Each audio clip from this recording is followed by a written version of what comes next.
বুঝি সঙ্গী নদীর মোড়ে, নাগ কন্যা আস্ত ঘাটে শাঁখের নৌকো জোরে, চাপার মতো আঙুল দিয়ে বেণীর বাঁধন খোলে, ঘন কালো চুলের গুচ্ছি কি ঢেউ দিত তুলে, রৌদ্র আলোয় ঝলক দিয়ে বিন্দু বাড়ির মতো মাটির পরে পড়ত ঝরে মুক্তা মানিক কত।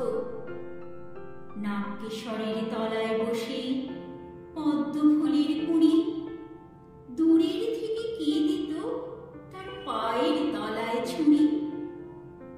একদিন সেই নাগকুমারী বলে উঠল, কেউ জবাব পেলে দয়া করে আমার বাড়ি যেও। রাজপ্রাসাদের দেউড়ি সেথায় শ্বেত পাথরে গাঁথা, মণ্ডপে তার মুক্তা ঝালর, দোলায় রাজার ছাতা। ঘোড়সওয়ারি সৈন্য সেথায় চলে পথে পথে, রক্ত বরণ ধ্বজা ওড়ে ৩০ ঘোড়ার রথে।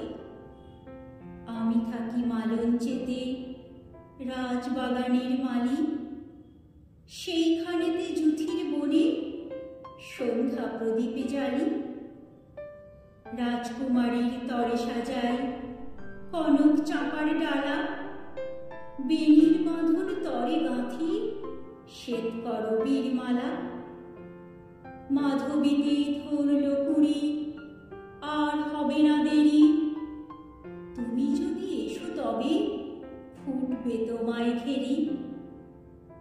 উঠবে জেগে রমণ গুচ্ছ পায়ের আসনটিতে, সামনে তোমার পড়বে নৃত্য ময়ূর ময়ূরেতে। বনের পথে সারি সারি রজনীগন্ধায়, বাতাস দেবে আকুল করে ফাগুনি সন্ধ্যায়। বলতে বলতে মাথার উপর উড়ল হাঁসের দল, নাগকুমারী মুখের পরে টানল নীলাঞ্চল।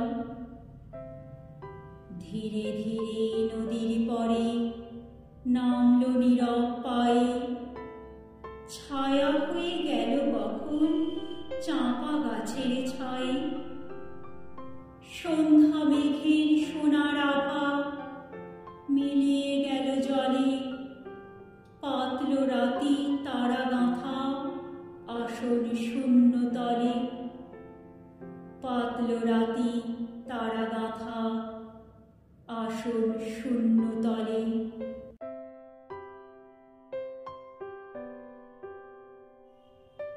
কবিতাটি ভালো লাগলে লাইক, কমেন্ট, শেয়ার এবং সাবস্ক্রাইব করে পাশে থাকবেন। ধন্যবাদ।